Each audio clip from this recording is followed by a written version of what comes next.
Hello, this is Paria, and you are watching The Inclusive International. Today, we are going to talk about the decades old Israel Palestinian conflict. There is a constant fear on the Gaza Strip as assault continued by the Israeli forces. A recent air raid by Israel killed an Islamic Jihad commander inside his apartment. The latest United Nations report says that the recent deadly escalation between the Israeli security forces and Palestinian armed groups in Gaza was yet another reminder of the volatile security situation in occupied Palestinian territory. How long will the people of Palestine have to endure the brutality and genocide by Israel? To talk about the intense situation and institutionalized apartheid by Israel, we have invited Majed AbuSalama. Majed, welcome to the show. Thank you, Faria, for inviting me, and I'm very happy to talk about Palestine and the Israeli occupation here. Yeah, so Majid, you are originally from Palestine. You write for Al Jazeera about the plight of Palestinians. So tell us about the history of Israel-Palestine war since 1948. Yeah, I just want to correct you a little bit, Faria, about when you said the Israeli security forces. There is nothing, the myth that Israeli army and forces has to keep security or to be a defense is it's a wrong myth that we have to refute and we have to remove from our vocabulary, because this is an occupation forces. This is a military colonial forces that has been present in our have kicked and that genocide to our people in 1947, 1948 in a place called in a huge event that happened throughout a year of time, where they ethnic cleansed over 533 villages and kicked out over 800 Palestinian refugees to other countries. That this ethnic cleansing genocide, called the Nakba, means the catastrophe, is not about security. It's about settler colonial regimes that is established on the Palestinian land, and protected by international institutions and powers, while the misery of the refugees grow, and the power of Israel keep in place, protected and secured by European forces. So, what do you think that after United Nations admittance and human rights organizations like Amnesty, they have also admitted that it is an institutionalized apartheid. So, what do you think? Whose back Israel has? Yeah, I do imagine it's important to mention here that apartheid as a system and the living we live in, the life we live, the Palestinian people and my people is living under, has been very strongly systematic, have a lot of systematic repression and a lot of and louds of mechanism of besieging the people, colonizing, making them living in pantostans and small ghettos here and there. However, we have to remember this has not been coming from only Amnesty or Human Rights Watch and other international organizations. The Palestinians have been saying that for decades. Zionism, the ideology that was Israel is established have been actually there in the United Nations Assembly for years until the 19th, have been called and conceptualized as a racist ideology, ultra racist ideology as well. And this going from that ideology, which is Zionist and Israeli, who later became Israelis, came after they kicked the Palestinian out of their land, occupied their land, still kept the ideology that all Zionists and they all believe in the building a land only for Jewish, segregating everybody else, Muslims and Christians, Baha'is, and others, because that is dream, the liberal dream, which is foiled by religious ideologies as well, to build the promised land. However, I do imagine there are many factors that, internationally, and this factors has a lot to do with also post-colonial aspects that has left like powers which have left the region, the global south, at that time, around 1940s, 50s, and they still need a control mechanism to the area and a place, a space which can be their intelligence hub, their technology hub, their resource, stealing resource hub, their hand in the region. And they couldn't have hands among Arabs, and among the indigenous people of the region. So they held another community like the Jewish white European Ashkenazis to come from Europe to settle in the Palestine, which is the most holy space in the region,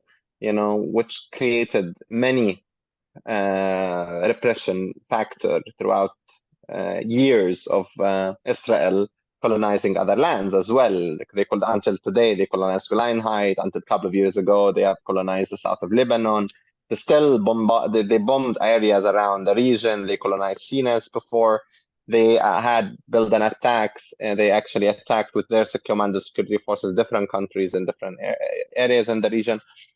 And the Palestinian revolutionaries have as well fought and resisted this colonial power with the intersectional Arab comrades and international revolutionaries to make sure there is a resistance to colonial power and to white strangers, settlers coming to live in the homes and the houses of indigenous Palestinians.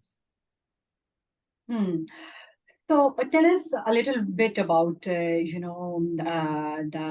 Islamic Jihad network in Palestine. That how do they fight against the Israel when there is a air raid or firing on the Gaza Strip or on Palestinian? I think we have to define. I think Faria, we have to define. Islamic Jihad is one party out of all the parties, the resistance party.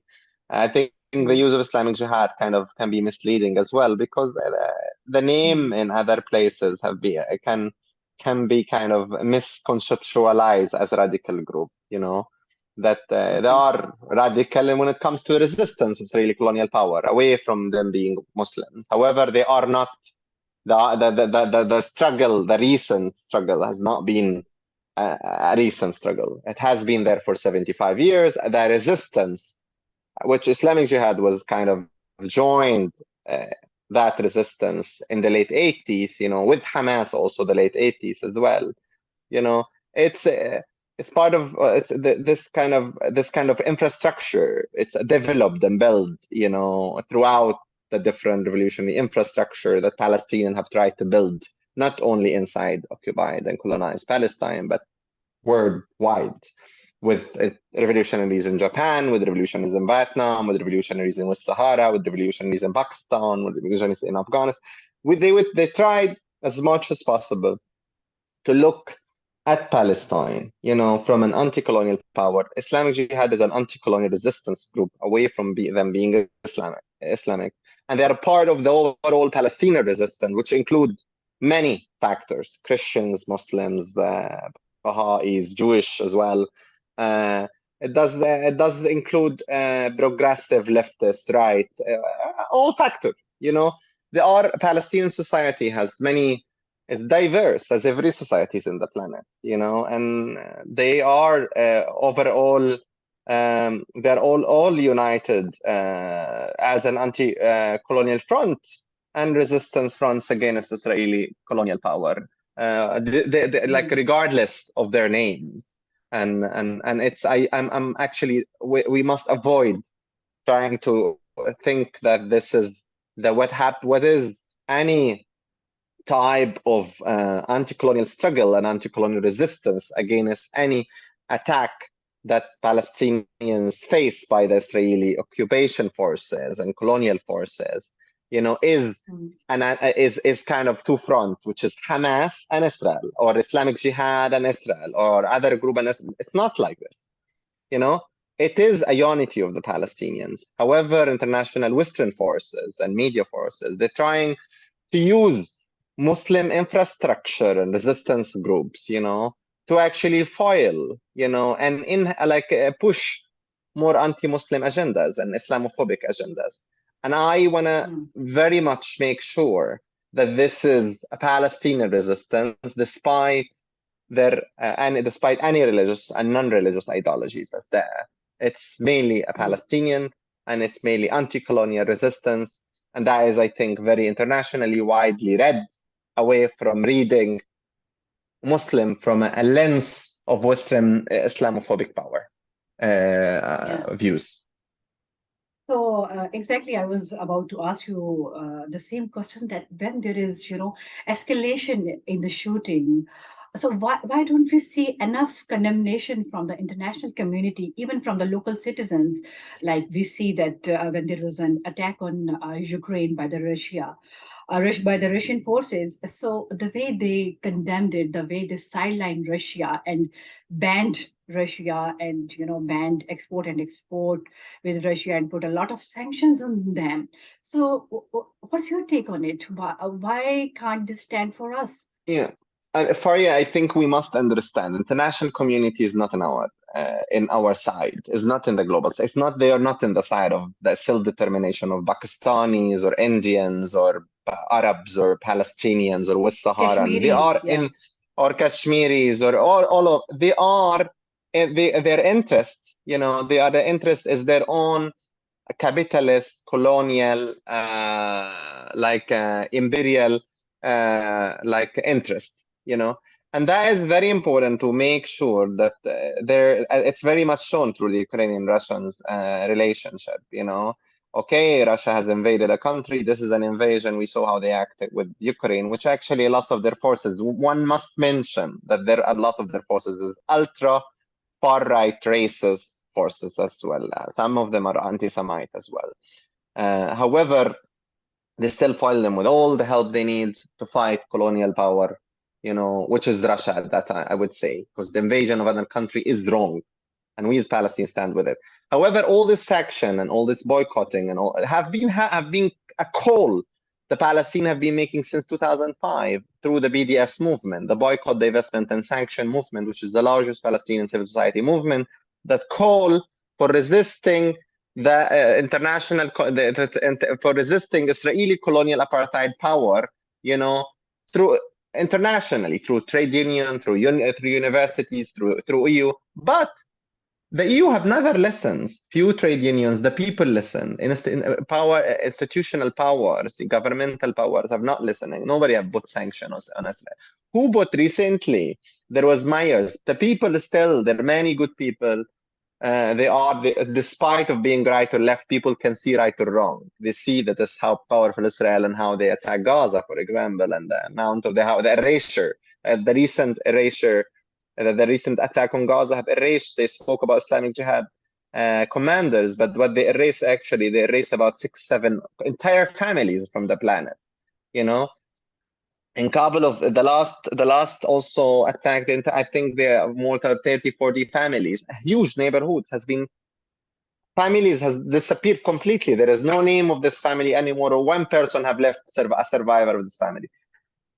Someone can see Israel genocidal mechanism, can only cannot actually stand that there is actually a reason or an excuse or justification for this. This has been a call that most human rights organizations, Amnesty and Human Rights Watch included, call against it, and calling actually to sanction and also to boycott Israel. However, this has not been happening except from local people who really knows what's right or wrong. I think the institutional, governmental, large institutions such as the EU is not interested, except maybe some concern and worries, and trying to ask the Israelis to stop with the Palestinians, what they are doing, because we just have to do everything peacefully. This is the type of language that actually is being used, ignoring us, complete ignoring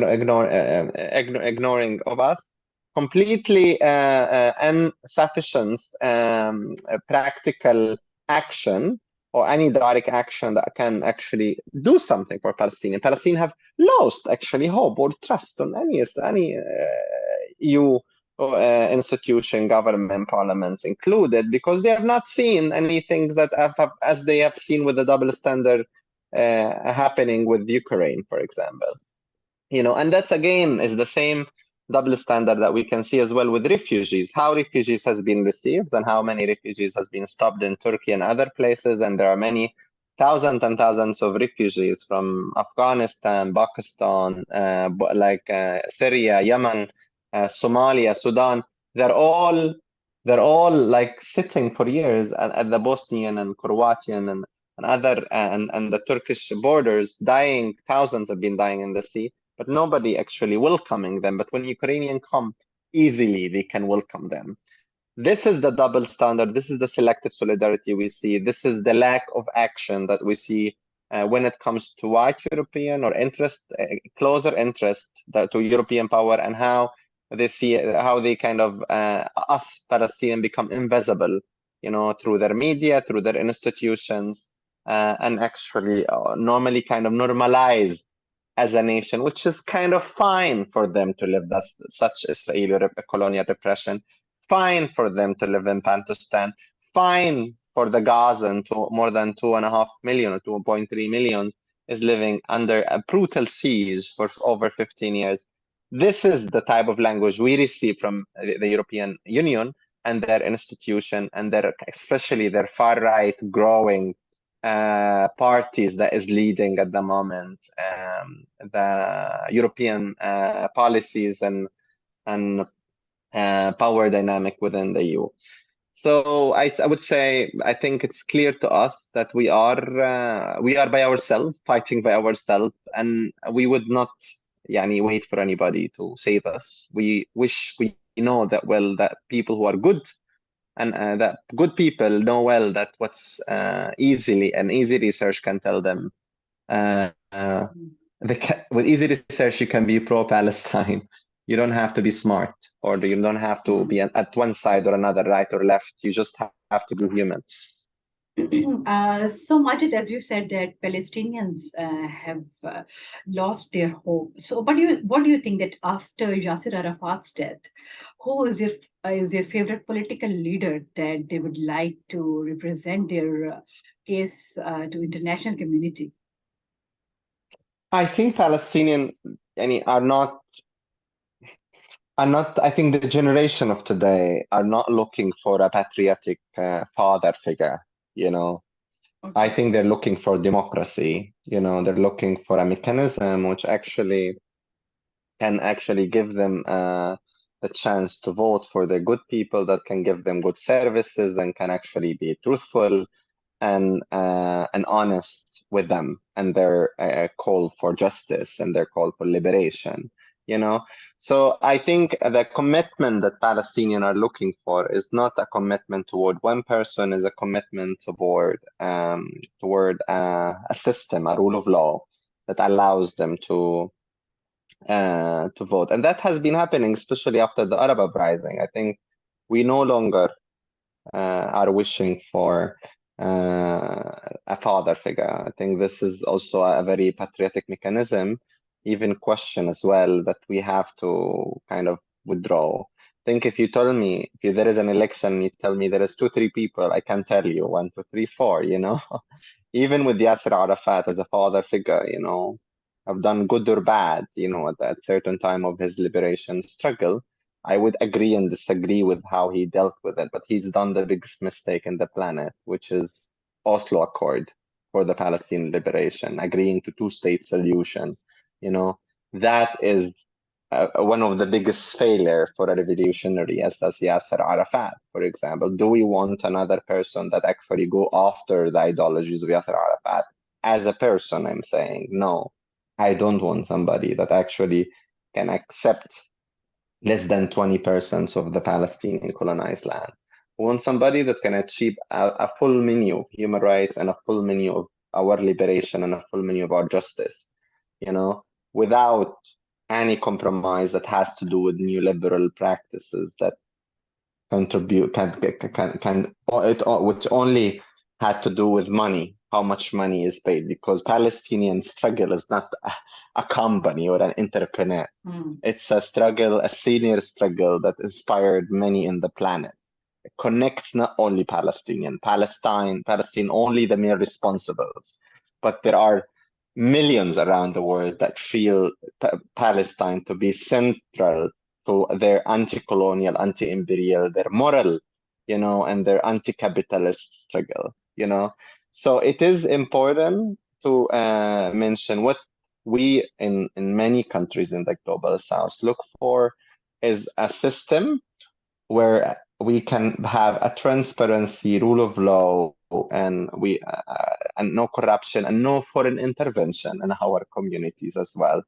So this is, and that's what many countries are trying to push, in many parties, to push certain figures or push certain people, to even Israel, pushing certain people to kind of lead the community, the Palestinian struggle and community, through all their own agenda, so they can have hand over how the Palestinians would resist their the Israeli colonial powers, which I would say Palestine refuse to have any intervention and only accept an election the same as happened in 2006, a fair elections where the international community can accept the choice of the people, whatever it is, progressive, right, left, whatever, it's the choice of our people to choose who are the ruler that would govern them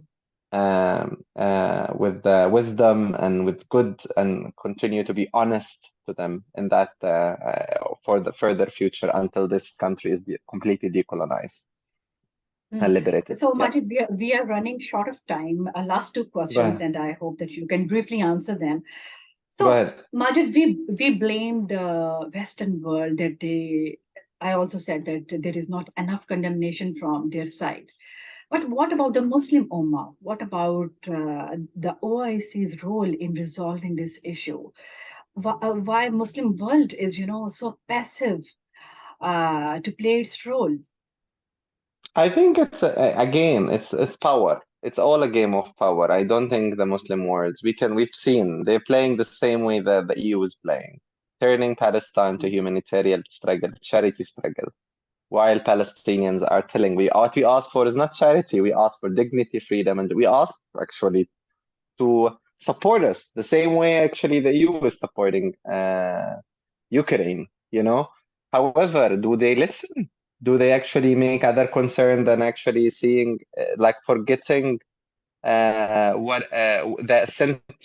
Palestinian struggle is very central to the Muslim world, to Arab world, the global South world, And I do imagine there is, I think there is absence, among how our institutional infrastructure is, like the Islamic organizations, and also the Arab Union as well.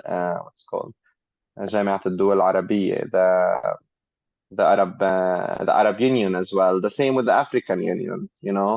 There is a huge absence of how kind of we centralize Palestine, and because of the many problems that the imperial power and also colonial power in the Western world is pushing and intervening in many countries, I would say there is sometimes to not make them put all the blame on them. They are sometimes kind of lost between the many problems we have and the struggle we have. Looking at let's say, the Arab world, Syria, Yemen, Sudan, Palestine, after post-Arab uprising, Libya, Afghanistan, so many struggles, so many responsibilities that we as community and our also like leaders, are having. What we hope for from our leaders, that they can keep pushing back, keep supporting the struggle of the people, keep not inferiorizing any struggle over the others, making sure as well Palestine as a route to many repression and oppression that is happening in our regions, and how our moral responsibility toward the struggle of everybody in our region, so we can all be liberated together. Because the liberation of Palestine would not be complete without the liberation of people in Iraq, Syria, Pakistan, Kashmir, West Sahara, and all others. Yeah. Yeah, so my last question to you is that what do you think? What is the most sustainable solution, most a long-term solution to bring the both parties on table? If you would have to suggest a solution, what would you suggest? I'm somebody with no solution. If I want a solution, I would like a union, socialist union from India, like until Morocco. So so that's what I would like. I would like an open union between some countries. What I wish inside Palestine, Israel, I think I wish for equality, freedom, and justice, and I wish for an end.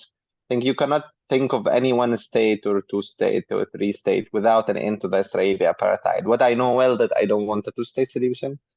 What I know well that I want the Palestinians, Jewish Israelis, and other Palestinian refugees around in all the refugee camps in Lebanon, Syria, and Jordan to cut So, to so you think they, so you think that there is no solution to bring the both parties on table. They can't no, I think negotiate.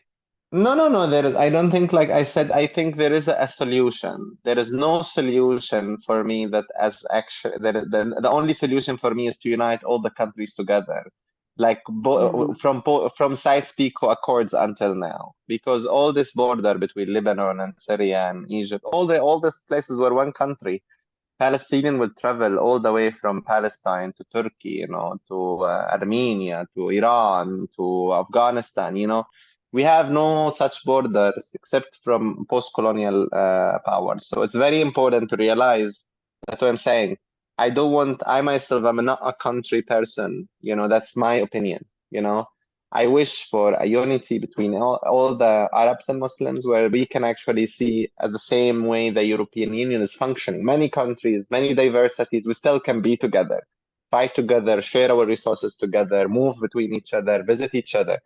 That's how is it. Between the Israelis, Israeli Jewish, and Palestinian, there must be an end for Israeli apartheid and there must be an end for settler colonial regime. Without this, then you can ask the people what type of self-determination they wish for. The self-determination Mhm. for the Palestinian and the Right. inside colonized Palestine, and also the 7 million refugees who are outside of Palestine. They have to get the right of return, and then we have to see what's reparation and how much, like how Israel and all colonial power will pay the rent, and all the repression of reparation that have caused the Palestinians to fight Israeli colonial power throughout the last 75 years. So that's in short. But many people hope for a one state, which is good as maybe a beginning. So let's at least what we Hmm. know, we want justice and liberation, Thank you and so freedom. much, That's it. Majed. It was great to have you on our show. You explained everything in detail, and